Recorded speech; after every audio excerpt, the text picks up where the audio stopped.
Good evening and welcome to Gravitas. I'm Palki Sharma Upadhyay. Let's get started.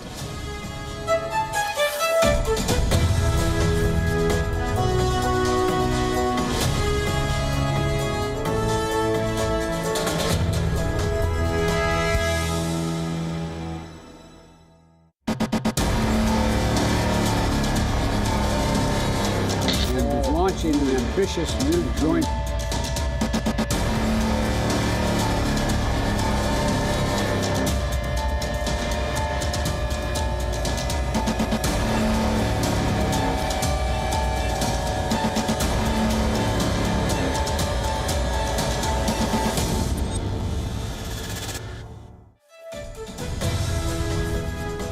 A high-profile visitor landed in New Delhi today, the Defence Secretary of the US, Lloyd Austin.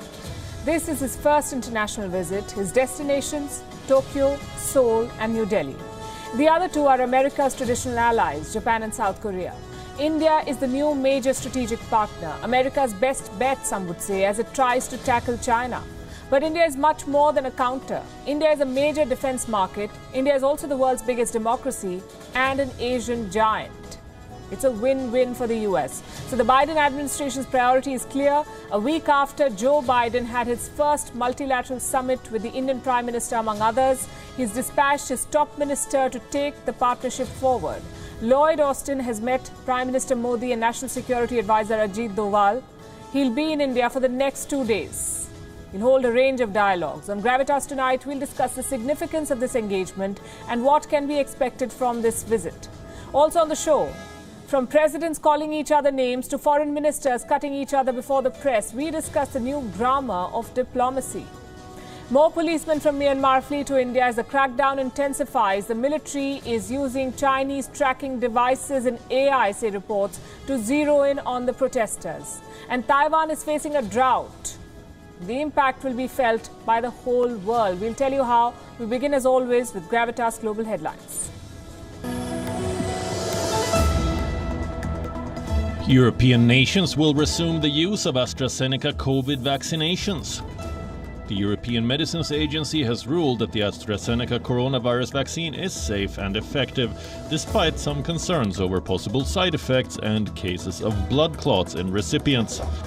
France, Germany, Italy, the Netherlands, Portugal, Spain and several other European nations now plan to resume use of the shot.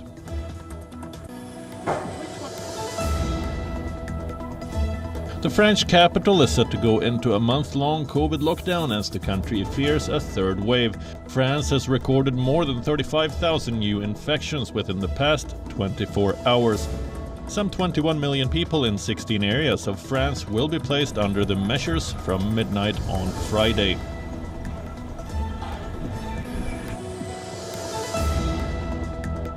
A man has been charged with murder over the killing of 8 of Asian descent at massage parlors in Atlanta, Georgia. The attack comes amid a sharp uptick in crimes against Asian Americans. The Atlanta police chief says nothing is off the table regarding the investigation. Fear looms for Asian Americans in the country. Joe Biden and Kamala Harris to hold a meeting with Asian American leaders in Atlanta now. The Biden administration is dealing with a growing humanitarian crisis at the southern US-Mexico border. There has been an uptick in the number of migrants fleeing violence, natural disasters, and economic hardship in Central America. Over 4,500 children were being held in border facilities. 61-year-old leader Samia Suluhu Hassan makes history after being sworn in as the first female president of Tanzania. Hassan took her oath on Friday, 2 days after the demise of President John Magufuli. French President Emmanuel Macron accuses Iran on continuing to violate the 2015 nuclear deal and says Tehran should act responsibly. France, along with Britain, Germany and the EU, is trying to bring the US and Iran to the table for talks that would be a first step to reviving the 2015 deal. Myanmar's Coup leader General Min Aung Hlaing attends an online video conference with other Asian defense chiefs, his first international engagement since seizing power. Meanwhile, protesters fear they are being tracked with Chinese facial recognition technology amid spiraling violence and street surveillance. Letters written and typed by Britain's late Princess Diana go up for sale at an auction house in Cornwall. The messages date between 1990 and 1997 and run until just a few months before Princess Diana's death and are estimated to be worth between $27,000 and $41,000 US. The draw for the quarter-finals of the Champions League has been made, and holders Bayern Munich will face Paris Saint-Germain, the team they beat in last season's title clash. The winner of the tie will play either Premier League leaders Manchester City or Borussia Dortmund in the semis. The other standout tie sees record 13-time champions Real Madrid face 6-time winners Liverpool. There's also the prospect of an all-English semi-final, as Chelsea have been drawn to play FC Porto.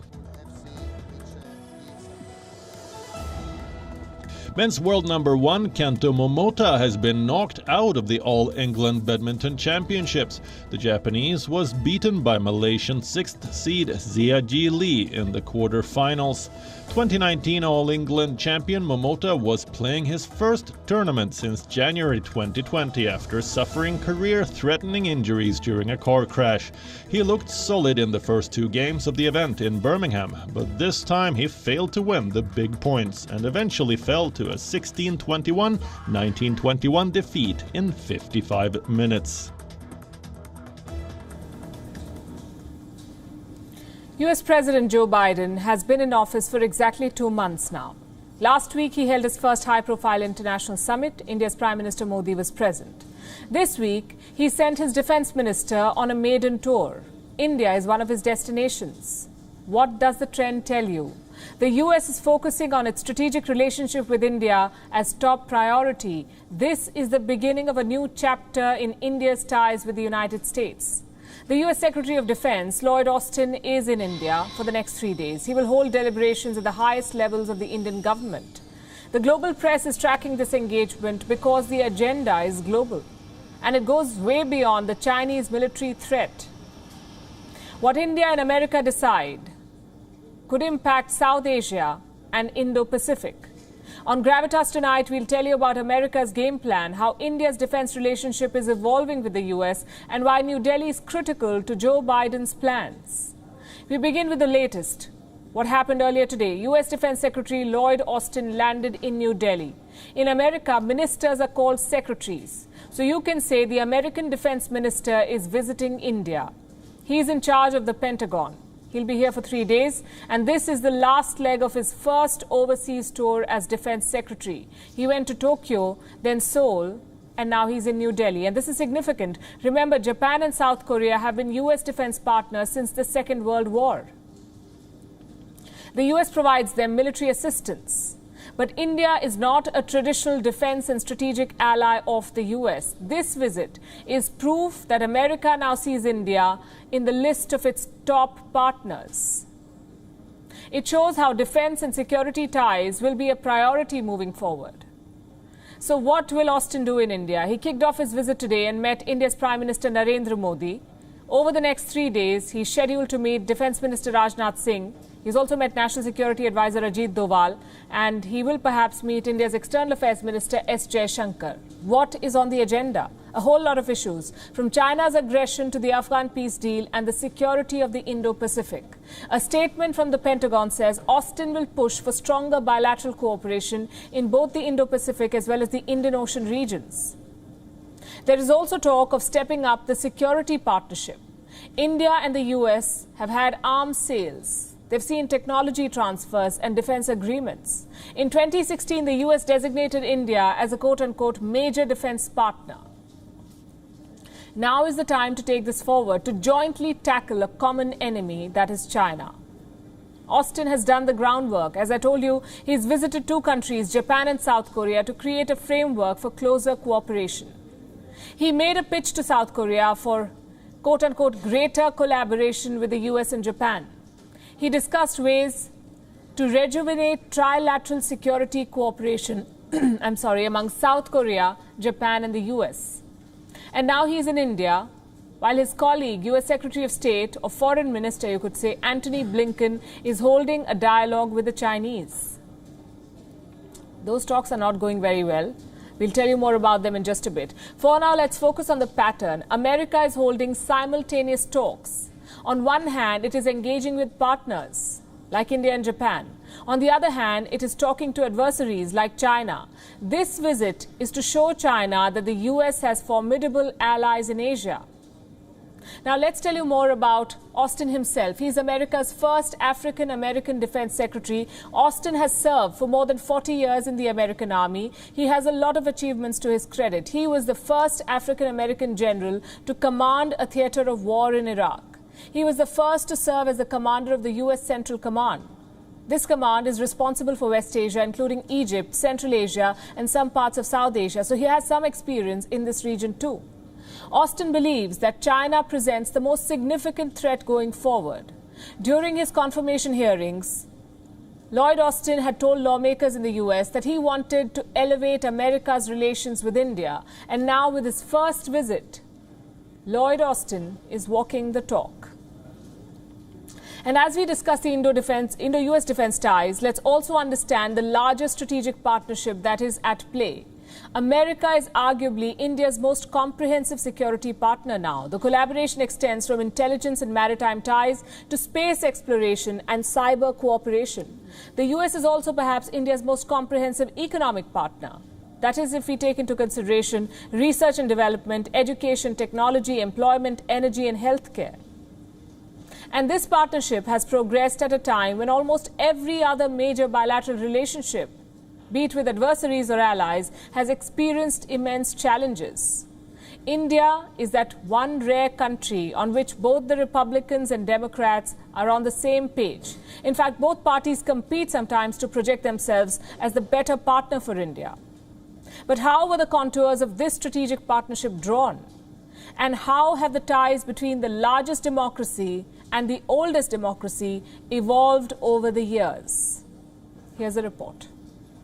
In October 1949, India's Prime Minister Jawaharlal Nehru Truman. Just before the visit, India had formally proclaimed neutrality.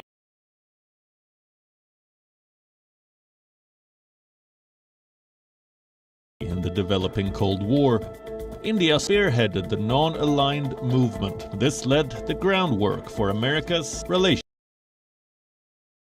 It left room for friendly ties between Delhi and Moscow. In December 1959, President Dwight Eisenhower became the first serving US president to visit New Delhi. Eisenhower's visit helped India acquire adequate financial assistance and achieve reasonable stability during the Cold War. Since then, 7 US presidents have visited India, and 9 Indian prime ministers have visited the US. But a strategic partnership between the two democracies emerged only in 2010. In June 2010, the United States and India formally convened the first US-India Strategic Dialogue. A large and high-ranking delegation of Indian officials visited Washington, D.C. The US Secretary of State Hillary Clinton called India an indispensable partner. The US President Barack Obama called the relationship a defining partnership in the 21st century. In November 2010, President Barack Obama visited India. He addressed the parliament and backed India's long-held bid for a permanent seat on the UN Security Council. Obama also announced $14.9 billion in trade deals. In the years that followed, the strategic partnership only grew. India and US signed an MOU on cybersecurity cooperation. In 2012, the US Secretary of Defense, Leon Panetta, visited India to boost Obama's Pivot to Asia plan. In 2014, the newly elected Prime Minister Modi, a high-profile visit to the US. Key agreements were signed, but what ruled the headlines was this. In 2015, President Obama attended India's Republic Day celebrations. In 2017, the US President Donald Trump welcomed Prime Minister Modi at the White House. The joint statements emphasized on the existing defense partnership and counter-terrorism efforts. In 2018, India and US signed the COMCASA, Communications Compatibility and Security Agreement. This gave India access to advanced defense technology in America. And in 2020, Donald Trump made his first and last visit to India as US President. New Delhi agreed to purchase US military equipment worth $3 billion. Today, the India-US strategic partnership is a broad-based and multi-sectoral affair, and this is irrespective of who's in the White House. New Delhi and Washington have been called natural allies, with shared democratic values. Last week, the first ever Quad Summit only underscored this. And now, with the arrival of the US Defence Secretary in New Delhi, they're turning another page in strategic partnership. Bureau Report, WION.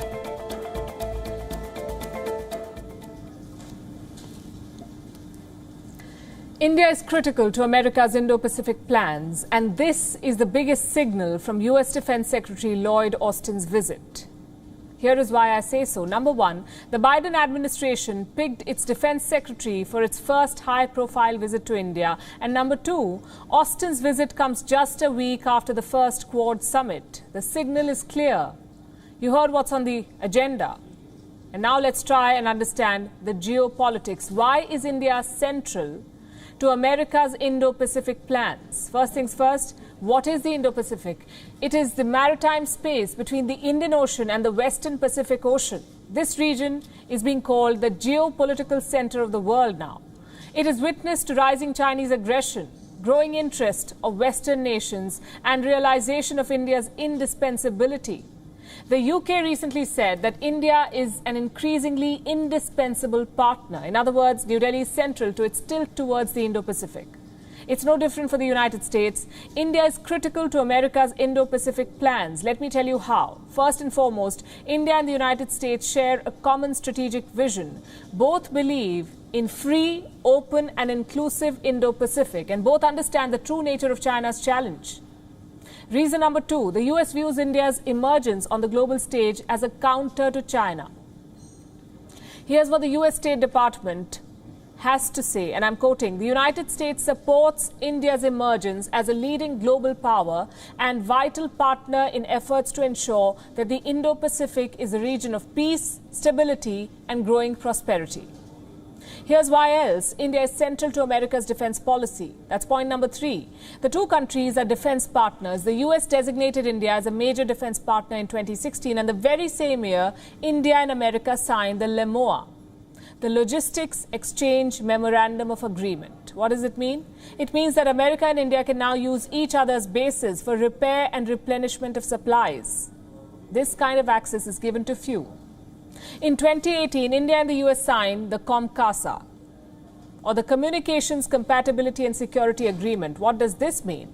It provides, it provides for interoperability between the two militaries, meaning that they can operate smoothly with each other's technology and equipment. It also provides for sale of high-end technology. In October 2020, India and the US signed the BECA, the Basic Exchange and Cooperation Agreement. The idea was to boost bilateral defense ties. Do you know why?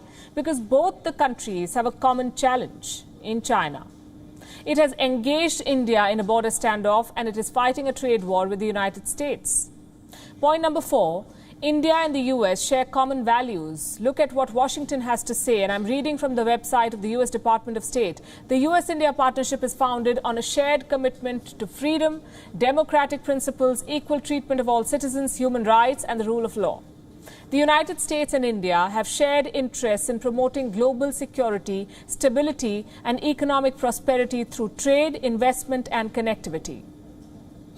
global security, stability and connectivity, they're all central to any accord on the Indo-Pacific. Point number 5, unlike former US President Donald Trump, Joe Biden does not have a go-it-alone policy. Biden wants to adopt a multilateral approach in tackling China.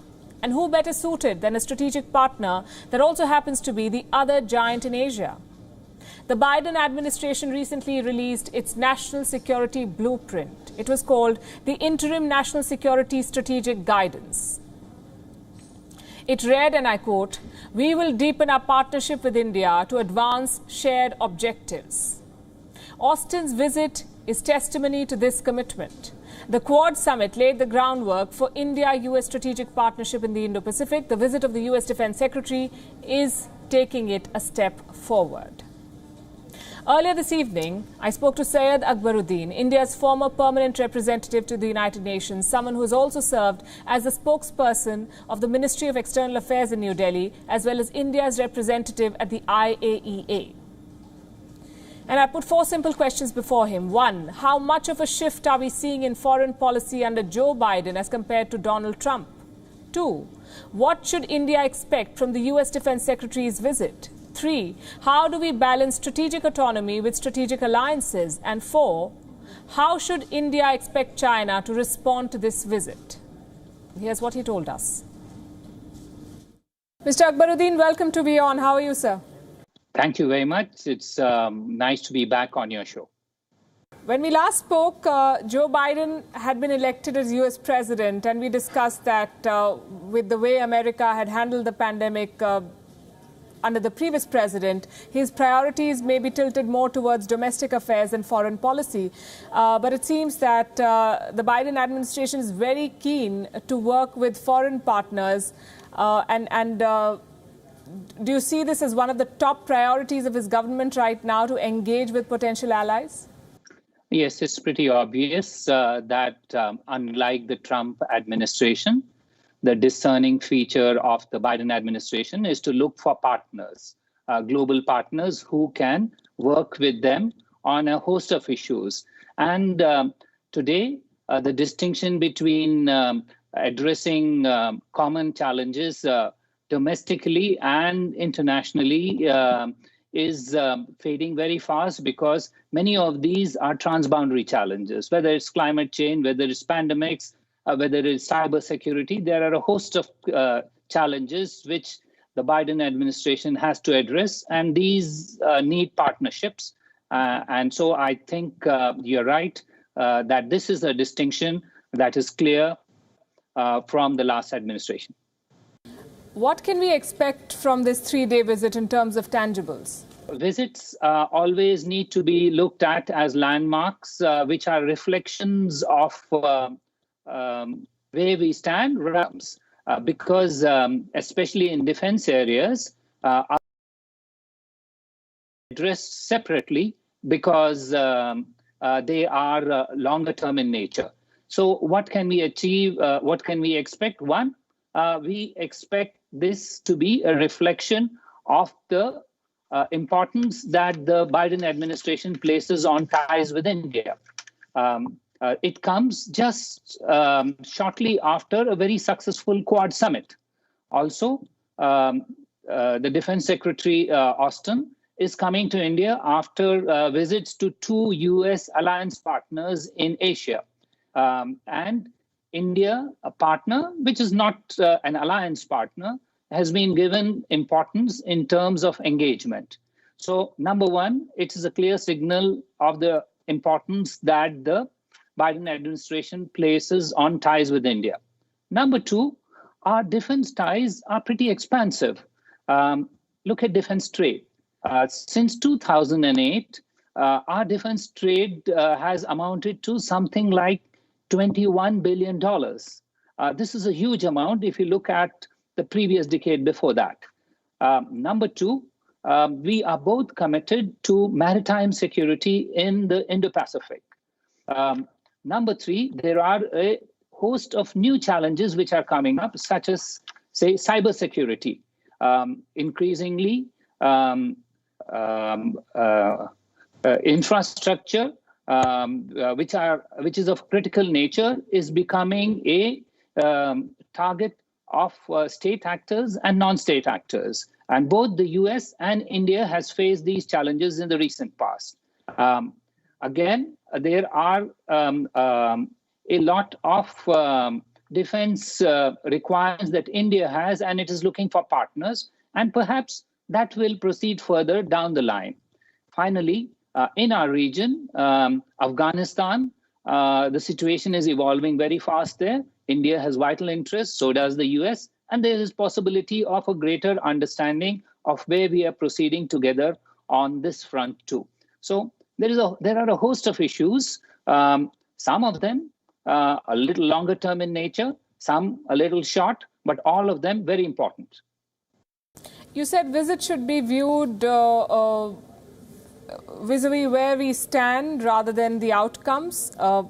Where do we stand, sir? Because India talks about strategic autonomy. How do you balance that goal when you're obviously throwing your lot with a particular geopolitical grouping? Would it be fair to say that India is drifting closer to America as an ally than in any other country at this point?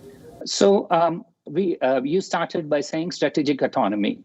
Strategic autonomy is a factor of how we see who are our potential adversaries and who are our potential friends in this or partners in this framework. So I don't see how India's strategic autonomy would in any way be adversely impinged on greater ties with the US. Our interests are not contradictory in nature. Yes, the US would want allies. We, on the other hand, would want partners. That's how we are. Partnership is for us perhaps the maximum that we can go. And it's not against US interests to enhance that partnership with India, because they are looking for partners too. So if there is a coalescence of interests, strategic autonomy would not be undermined just because partnership is strengthened. And in a world which is volatile, we all need partners. So I don't think you should equate partnership with tilts. We are too big a country to be in one camp or the other. There may be occasions when we do, of our own accord, choose a line of thinking, and maybe on others, we may choose slightly different line of thinking. And that's there with the US too. As you know, there are differences, for example, on our acquisition of arms from the Russian Federation. It still hasn't undermined our ties with the US, despite our understanding that they have sharp differences with the Russian Federation, whereas our ties with the Russian Federation are historic in nature and are in a way extremely important for our own strategic autonomy. My final question, sir. How do you think China views these developments and this visit in particular, and how should we expect Beijing to respond? How should we expect and how would we want are two different things. But we would want China to understand that, for example, Chinese trade with the US is about 3 to 4 times our trade with the US. That hasn't engendered any sense of concern in us. So we would like them to understand that it's normal for states to cooperate in some areas, collaborate in some areas, compete in other areas, and perhaps be in a less than friendly atmosphere in some others. That's the nature of the beast today. However, what we've seen is that the Chinese have not been very helpful in their responses, for example, to the Quad Summit. They have talked of it as a clique. If the Quad is a clique, then BRICS is a clique too. So is China's quadrilateral with some of our neighbors. So is SCO. So what is fair for the goose is fair for the gander. We can't have two different ways. So we hope China will be mature and understand our needs and see an evolving situation where they can also try and improve their ties with us. However, it looks that they may not be as understanding as we would want them to be, but that we will have to tackle as it goes forward. Our own interests are supreme. Other countries will have to adjust to how they view us as we pursue our own interests. Syed Akbaruddin, always a pleasure speaking to you, sir. Thank you very much, Palki. One sitting president calls another a killer. The other president retorts, it takes one to know one. This is not a scene from a high drama political web series. This is a real life exchange between the leaders of two superpowers. US President Joe Biden and Russian President Vladimir Putin. Between Washington and Moscow, words seem to be flying like missiles these days. Take a look. You know Vladimir Putin, you think he's a killer? Mm-hmm. I do. You know Vladimir Putin, you think he's a killer? Mm-hmm. I do. And you know, I remember in my childhood, when we argued in the courtyard, we used to say, it takes one to know one. You saw that. This exchange only suggests the depths to which US-Russia relations have sunk. It also signals the depths to which diplomacy has sunk, right to the bottom of the geopolitical deep sea. Another heated exchange took place recently, and it happened in the presence of cameras and journalists.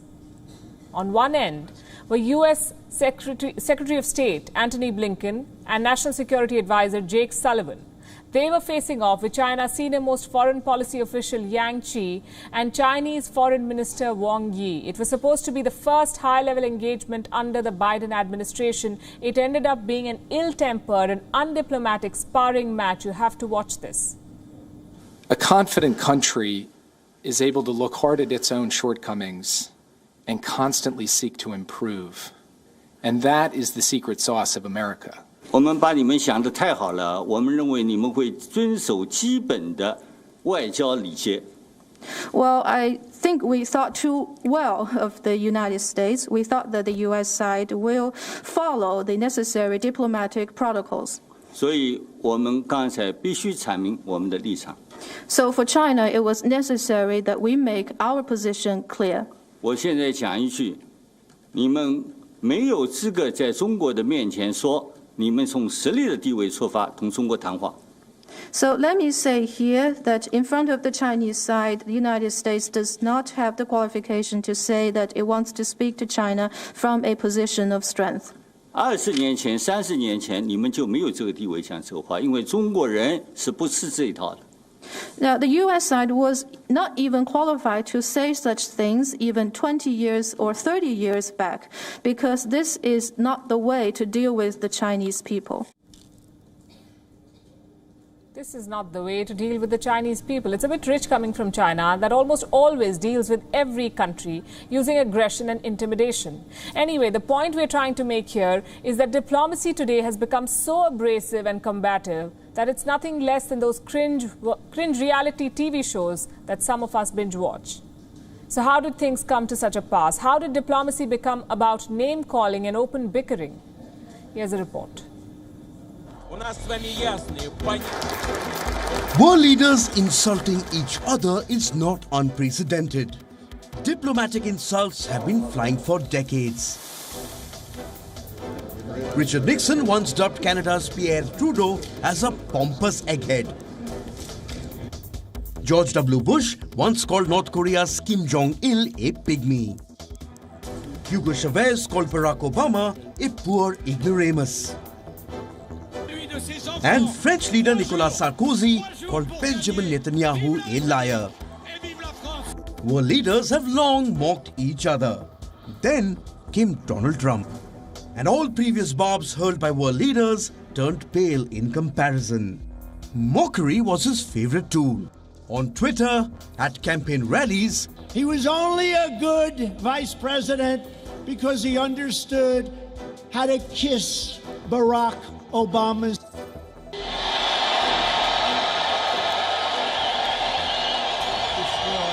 Even at the United Nations. Rocket Man is on a suicide mission for himself and for his regime. Trump hurled the most inane insults at world leaders and countries. He called Justin Trudeau two-faced. Well, he's two-faced. Labeled Syria's President Bashar al-Assad an animal. Warned Iran of consequences the likes of which few have suffered before. Labeled Venezuela, Cuba and Nicaragua as the troika of tyranny. And as for Kim Jong-un, Trump called him a little rocket man. Totard. Trump could be forgiven for speaking his mind out. But what about those who once complained that diplomatic put-downs shouldn't get personal? You know Vladimir Putin, you think he's a killer? Mm-hmm. I do. So what price must he pay? The price he's going to pay, well, you'll see shortly. With that, US President Joe Biden has continued Trump's legacy of calling world leaders names. And this mockery is no longer limited to world leaders. Watch this. So I think it's best for our two countries to take care of our business. There is no need to just take your own domestic problems that have yet to be solved and use them as targets against other countries on an international level. China has managed China's problems on its own. We have raised the living standards of our 1.4 billion people. This is the aim of China's foreign diplomacy. At the same time, we will make our own contributions to world peace. Donald Trump may have left office, but his style of politics seems to have permeated global diplomacy. And the world seems to have turned into one big reality TV show. Bureau Report, WION World is One. On this show, we've been telling you how the coup in Myanmar is becoming India's problem. The military's high-handedness has triggered an exodus. The use of force and mass surveillance by the junta is forcing people to leave. More than 400 nationals of Myanmar have sought shelter in India. Here's a report. This 21-year-old was a rifleman in Myanmar's military. As the protests for democracy intensified, he was ordered to kill the protesters and fled to Mizoram in India. The military gave us orders to kill protesters without any sympathy. My friends shot the protesters and I was asked to shoot them as well. When I did not shoot, I was scolded and told, if you cannot shoot them, you will be dead. But I cannot kill my own people. So I ran away at night. More than 400 people believed to be citizens of Myanmar are now seeking shelter in India. Earlier, it was just military and police officers. Now even officials from Myanmar's emergency services are disobeying orders and fleeing to India. One of them is Kaur. He claims that he worked at the local fire department in the Chin state of Myanmar. Kaur and his colleagues joined the civil disobedience campaign when the police ordered them to use a fire truck to disperse protesters. On February 18th, we received an order from the military that the fire truck, which is red in color, had to be painted white, which is the color of the police vehicles, so that the fire truck was supposed to be used for dispersing crowds. On that particular day, I was the commander and I went to disperse the crowd, but I did not fulfill my orders. We do not want to be under the control of the military, so we joined the civil disobedience movement. With the junta refusing to back down, more people are crossing over to India. According to a report, more than 100 of them arrived in Mizoram last Friday. And considering the military's high-handed response, those numbers could grow. Reportedly, Myanmar's military is now deploying technology to track the pro-democracy campaigners. Protesters fear that they are being tracked with Chinese facial recognition technology. Rights group fear the junta has access to CCTV cameras armed with artificial intelligence technology. This can be used to automatically scan faces and vehicle license plates and alert authorities about those who are on a wanted list. Those who are caught stare at a grim fate. These pictures are from Yangon. A police officer kicked and forced a man to crawl for hours on the street. Reports say eyewitnesses who filmed this video saw the man being beaten up by cops later. The military is terrorizing the citizens of Myanmar. With the crisis now spilling beyond the borders, the coup in Myanmar is becoming a problem not just for India but for the entire region. Bureau Report, WION World is One. Now to the question of death. Who has the right to take lives? Can a person end their own life to escape pain? I know these questions are too deep for a Friday evening, but this debate is not new. We're talking about euthanasia, what many call assisted suicide. Here's how the Cambridge Dictionary defines it: the act of killing someone who is very ill or very old so that they do not suffer anymore. Seems straightforward, but in reality it's a maze of ethical questions. Does it qualify as murder? Is it right to ask a doctor to take lives? When did the world start talking about this? Euthanasia entered public discourse in the 1980s. It's remained controversial ever since. Why are we talking about it now? Because a major European country has legalized euthanasia, Spain. The parliament approved assisted suicide for terminally ill or gravely injured patients. They can now end their lives to avoid suffering. 202 lawmakers voted in favor, 141 against. Spain is the fourth European country to do this. The Netherlands, Belgium and Luxembourg have already legalized euthanasia. The Spanish health minister called it a major step towards recognizing human rights. Today is an important day. We are heading towards the recognition of human rights. We are heading towards a more humane and fair society. But most importantly, it is an important day for those people who are severely suffering, their families and close people. Legalizing euthanasia was a mission for Pedro Sanchez's government. He posted this after the vote in Parliament, and I'm quoting, "Today we have become a country that is more humane, fairer and freer." Spain passing this law is extremely symbolic. After all, it's the land of Ramon Sampedro. For those old enough to remember, his story must bring back emotions. Sampedro was a Spanish seaman. A driving accident in 1968 left him paralyzed from the neck down. For the next 29 years, he fought for assisted suicide until 1998, when he died with help from his friend. It's a moving story, and that's part of the issue. The debate around euthanasia is emotionally charged. People have strong feelings about it, but there are rational arguments on both sides. Let's show you a map with countries where euthanasia is at least partially legal. In Switzerland, a legal loophole permits assisted suicide. There is no law per se. In the US, it's a state issue. Euthanasia is legal in places like Washington, Vermont, California, and Oregon. The same in Australia, it's a state matter.